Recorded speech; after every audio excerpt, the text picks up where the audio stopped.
Ângela, bom dia. Bom dia, Otávio. Obrigado de novo por estarmos aqui para esta conversa.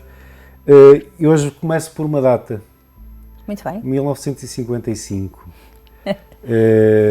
Eu tenho 20 anos, mais de 20 anos de profissão, tenho acompanhado Fátima de perto, naturalmente, nestes anos de jornalista especializado em informação religiosa, e eu não sei se não foi com este livro que realmente aprofundei mais detalhadamente o impacto que esta data tem na vida da irmã Lúcia, mas vou deixar que me conte do que é que se trata. Muito bem, Otávio. Esta data foi onde começaram a chegar à vida da Lúcia umas normas dadas pela Santa Sé que limitavam, numa primeira fase, as visitas que ela poderia ter e numa segunda fase, já mais em 58, a Lúcia tem a indicação dada pela Santa Sé de que não poderia escrever ou falar nada sem a sua autorização, a autorização da Santa Sé.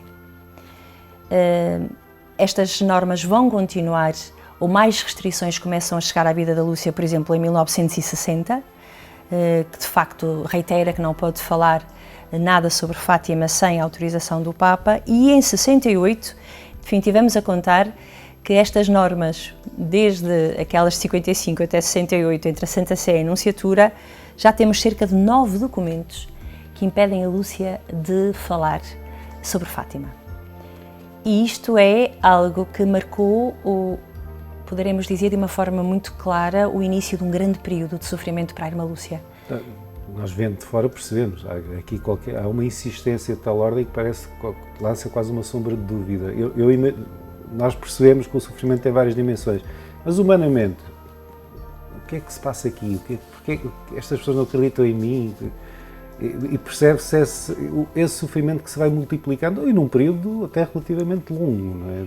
Sim, foram muitos anos, aliás, nunca lhe levantaram a suspensão, isto é que é interessante. A Lúcia morre com estas normas. É muito curioso que depois, já na década de 80, a Santa Sé passa para o Bispo a autorização das visitas, e depois, em 91, vem explicitar que as normas não são de imposição, mas são mais de proteção e defesa, referindo-se a pessoas desconhecidas e indiscretas. Ora bem, mas o que é que se passa, Otávio? O que é que vai despolutar tudo isto?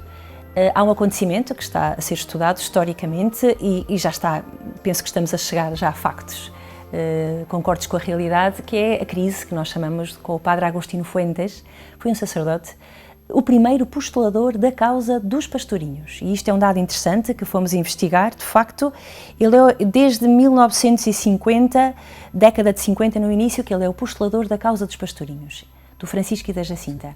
É nesta qualidade que ele pede um encontro com Lúcia de Jesus e vai tê-lo, e até sabemos a data, em dezembro de 57, tem autorização para falar com a Lúcia, ou seja, já há algumas normas, algumas restrições, porque ela estava a ser constantemente visitada por pessoas que lhe queriam fazer perguntas. E o Carmelo, que tinha até ali uma vida própria de um Carmelo, com umas regras específicas, via estas regras completamente a serem quebradas por causa da irmã Lúcia de Jesus. Portanto, há aqui uma proteção inicial.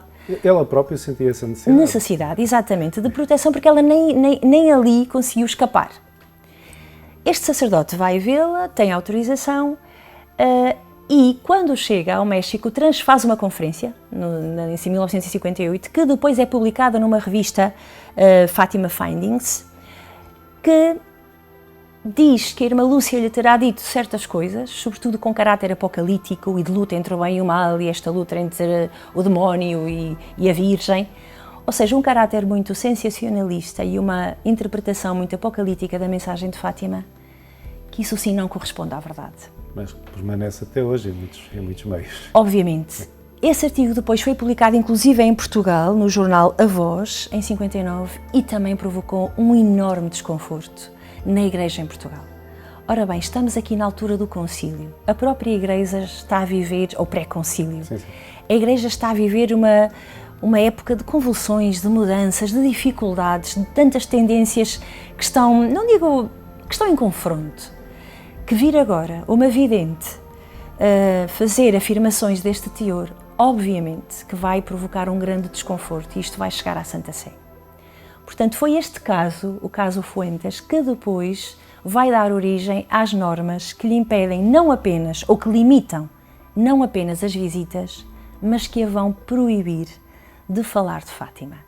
Isto vai se agravar, como lhe disse, até 1968, e o que é curioso é que nunca mais estas normas foram levantadas. Qual é, por um lado, na pessoa de Lúcia, naturalmente isto dá uma noite escura muito grande. Não só porque ela sente que as suas palavras são instrumentalizadas, e esta é uma questão. É uma nuvem que a vai acompanhar a vida toda, que sempre a acompanhou, desde criança, quando ela responde aos interrogatórios, quando a procuram, ela sente que é instrumentalizada. E ela tem consciência disso, Otávio. Ela é uma mulher, e não nos esqueçamos, profundamente inteligente. Estudou só até à 3ª classe e tem uma escrita extraordinária. Uma capacidade, nós hoje diríamos de insight, ou seja, de se aperceber o que se passa nela, fora do comum. É uma mulher que, com a pouca formação académica que teve, embora tivesse acesso às leituras, sim, que o vai fazer, tem uma cultura, tem um conhecimento, portanto, ela é extremamente inteligente e ela sabe bem que a estão a utilizar para fins que não propriamente a mensagem. E então ela vai ter muito cuidado e muita prudência, por isso vemos uma mulher extremamente prudente. Otávio, deixe-me dizer-lhe, até na redação do Meu Caminho, ela sabe que vai ser lida. Ela sabe. Isto é extraordinário. Sim. Até nas suas cartas, que já estão publicadas, ela tem também consciência que vai ser lida.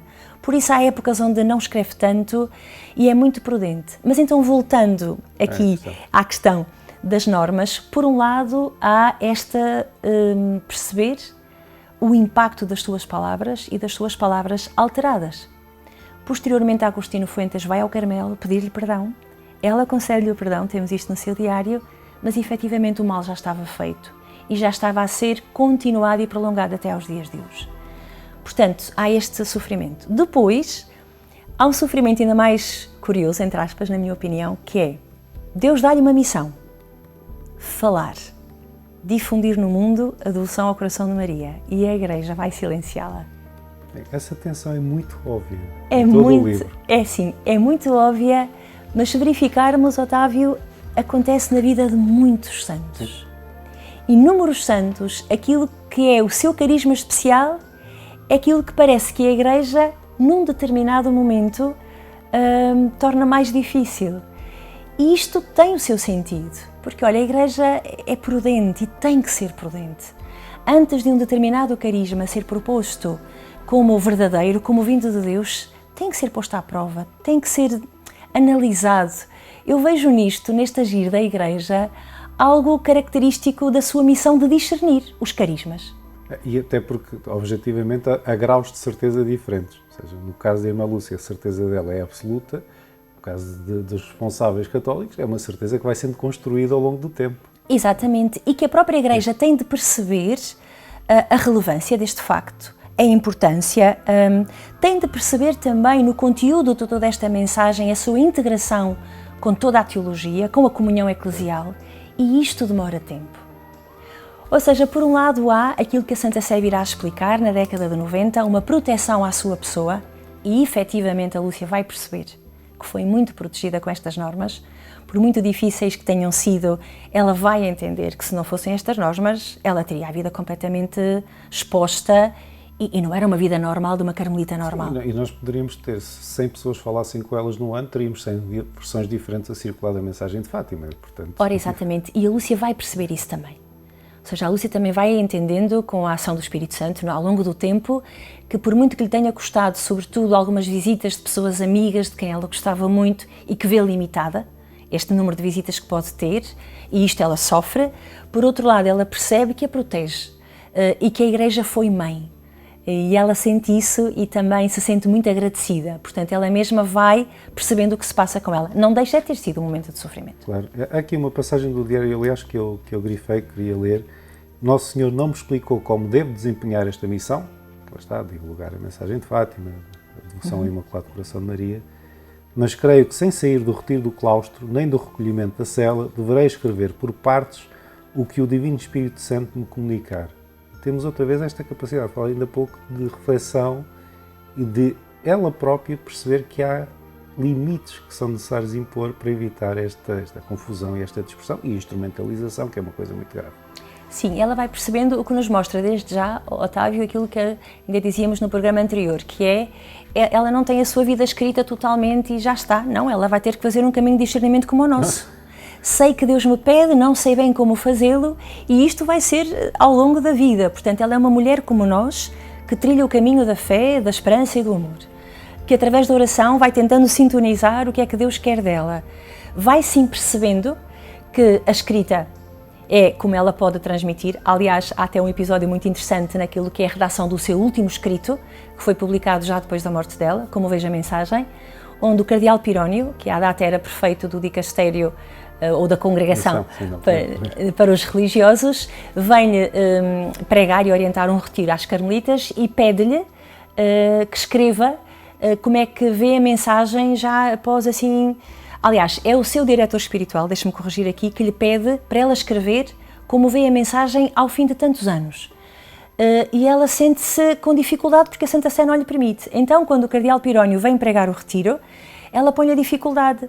Sua Eminência, tenho o meu diretor espiritual a pedir-me que eu escreva como vejo a mensagem após tantos anos de vivência, tem estas normas da Santa Sé e o cardeal diz-lhe, irmã, a Santa Sé impediu-a de falar, não impediu de escrever, portanto, por favor, escreva.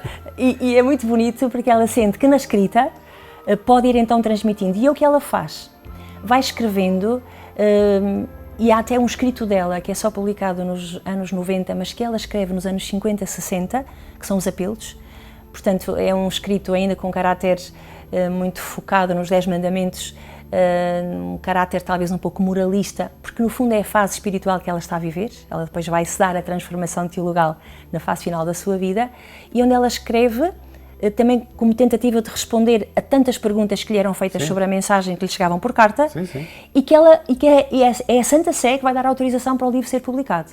Repare, portanto, ela vai escrevendo e ainda assim deixa à Santa Sé a decisão da publicação. Neste percurso, falámos na primeira conversa, voltamos agora, na Lúcia, uma determinação da obediência total às normas. Isso também permite uma experiência de despojamento e pobreza espiritual? Uma pergunta muito interessante, Otávio. Sem obediência, não há possibilidade de termos um santo. Sem obediência, em primeiro lugar, à vontade de Deus. E depois, através das mediações, obviamente quando mandam dentro do que é os limites do bom senso e da lei de Deus, não há possibilidade de se fazer um caminho espiritual sério. Porque Jesus, aquele que é o mestre de todos os santos, veio para fazer a vontade do Pai. E a obediência na vida de Cristo é o grande exemplo da obediência na vida de Lúcia de Jesus. Aliás, ela vai ter uma expressão que diz pela primeira vez em 13 de maio de 17, quando Nossa Senhora lhe diz, quereis oferecer-vos a Deus, ela diz, sim, queremos. Ela sente com o passar dos anos que o seu sim está imerso no sim de Maria na Anunciação e no sim de Cristo ao Pai em toda a sua vida, mais concretamente na agonia, no Horto das Oliveiras. Faça-se a tua vontade. Aliás, peço desculpa interromper, mas há uma passagem do diário em que ela reflete sobre esse sim e diz que aquela menina não tinha noção da dimensão daquilo que lhe estava reservado, mas se fosse hoje voltaria a dizer. Voltaria a dizer, exatamente, o que nos mostra um caminho espiritual, o que nos mostra uma evolução, o que nos mostra um crescimento, sendo que a atitude fundamental é essa. É à vontade de Deus que eu percebo que me chega, eu posso sempre dizer que não, Otávio. Mas posso sempre dizer que sim. E quando eu digo que sim, entro numa dinâmica de obediência. Claro que no caso da Lúcia, há ainda outro episódio que é a tal famosa sétima aparição, onde Nossa Senhora a coloca numa obediência à Igreja. Vai por onde te manda o Senhor Bispo, essa é a vontade de Deus. Ou seja, a vontade de Deus que me chega por mediações, porque só muito excepcionalmente é que a vontade de Deus chega diretamente, é sempre por mediações, ou pelas circunstâncias da vida, no qual eu vou lendo o agir de Deus, para onde me leva, ou então através de pessoas que, no caso da Lúcia, sendo uma mulher de igreja para a igreja, é mediada através da autoridade do bispo. E isto vai ser uma constante da sua vida, quer no escrever, quer no encontrar-se com pessoas que ela até às vezes não quereria se encontrar, quer nas opções que vai fazendo. Este sentido da obediência é essencial, que pressupõe, como me dizia, um despojamento e a pobreza. E assim como foi para Cristo, para Jesus, a sua grande kenosis, que é esta palavra da teologia que significa despojar-me, no caso de Cristo, da sua parte divina, digamos assim, da aparência divina, esta esvaziar-se da divindade para viver como nós, na Lúcia esta kenosis, este despojamento, é sempre manifesto no seu desejo de obedecer aos seus superiores. E para a Lúcia será provavelmente uma das virtudes heroicas. Já assim está escrito no seu decreto de heroicidade das virtudes. Porque ela, em alguns momentos, repara bem, Otávio, tem que obedecer à sua superiora local, à prioresa, que dá as suas ordens cotidianas, enfim, o dia-a-dia, como qualquer vida consagrada normal. Que é uma casa que é gerida por aquela comunidade. Por aquela comunidade, portanto, ela está imersa ali. Depois, pelo provincial, porque as carmelitas pertencem à província que tem o superior da província, pelo bispo de Coimbra, que tem de facto uma importância na sua vida, também o bispo de Fátima, que não tem uma importância, digamos, territorial, mas psicológica e de missão, enfim, é Fátima, ao núncio, porque muitas das normas, as normas passam pela nunciatura até chegar a ela, mas há pessoas que a própria nunciatura quer que a Lúcia encontre. Portanto, há aqui o núncio e depois há esta entidade abstrata chamada Vaticano, que para a Lúcia era a Secretaria de Estado, que emanava normas, sim, era a Congregação da Doutrina da Fé, que custodiava os seus escritos, que ela manda, é o próprio Papa, que às vezes lhe escreve diretamente, sobretudo João Paulo II. Enfim, a Lúcia tem tantas instâncias que determinam aspectos da sua vida e que às vezes até entre si estão em contradição. Sim, sim. Já falámos disso, aliás. E gerir como seguir a vontade de Deus no meio disto só é possível porque a Lúcia tem claro na sua vida que quer obedecer, portanto não está apegada a si, é despojada. E esta é que é a grande santidade dela, é humilde. E por outro lado, esta clareza que seguir pelo caminho da obediência se configura com Cristo, o obediente do Pai. Há no livro uma expressão que me parece ajuda também a perceber estes últimos minutos de conversa, que é quando se apresenta a santidade como um facto eclesiológico, ou seja, é santo na Igreja e para a Igreja. Isso também é uma chave de leitura deste percurso de Lúcia, que a santidade nela é um facto eclesiológico. Sim, exatamente. É muito constante na Lúcia, porque de facto não pode haver um caminho de santidade, digamos assim, em oposição à Igreja, em contradição com a Igreja. A Lúcia reconhece que nem tudo é perfeito na Igreja, mas o que ela faz é, dentro da Igreja e em comunhão com a Igreja, ir apresentando aquilo que para ela era o caminho mais adequado. Portanto, a Lúcia, quando apela, por exemplo, à consagração da Rússia ao Imaculado Coração de Maria e vai ter que dizer ao Papa Pio XII, Paulo VI, que as tentativas de consagração que fizeram ainda não estão de acordo com aquilo que o céu pediu, ou seja, têm uma opinião diferente, mas não é em confronto com a Igreja. É dentro da Igreja, ao serviço da Igreja que ela vive. Aliás, é notório, isto para mim, Otávio, deixa-me dizer-lhe, foi das surpresas que tive, o quanto a Lúcia reza e oferece a sua vida pela unidade da Igreja. Não é só a adesão ao Papa, esta figura que emerge claramente seria mais óbvia na mensagem, mas é à Igreja, o quanto ela sofre ao ver a falta de unidade na Igreja, dos bispos com o Papa, dos presbíteros com os seus bispos, nas comunidades religiosas entre si. Ou seja, não apenas a Lúcia desenvolve toda a sua missão na Igreja, e repare, deixe-me sublinhar-lhe, por diversas vezes, quando lhe pedem a opinião, mesmo da parte da Igreja, cardeais, ela repete: a mim é-me dada a mensagem e transmiti-la. A interpretação cabe à Igreja. Veja que mulher humilde. É ela que tem a experiência, mas ela sabe que é a Igreja quem poderá interpretá-la. Portanto, está ao serviço da Igreja. E, inclusive, diz: a mim parece-me assim, mas se a Igreja disser outra coisa, é à Igreja que devem ouvir. Isto é extraordinário, que nos dá a ver o quanto ela se percebe uma mulher que vive uma missão dentro da Igreja. Para a Igreja, porque este amor à Igreja é claro na sua oração e na sua oferta, a favor da Igreja. Enfim, é uma mulher totalmente eclesiológica, que também é um dos aspectos no itinerário de um santo, sabe, Otávio? A gente, no fundo, repare, Jesus começa a sua vida pela encarnação, depois temos a redenção e depois temos a Igreja que ele deixa. E parece que os santos têm que seguir este caminho. Não começar por viver uma vida de intimidade com o Senhor, mas depois ou é para a Igreja e para o bem, ou então se é só para si mesmo não tem valor nenhum.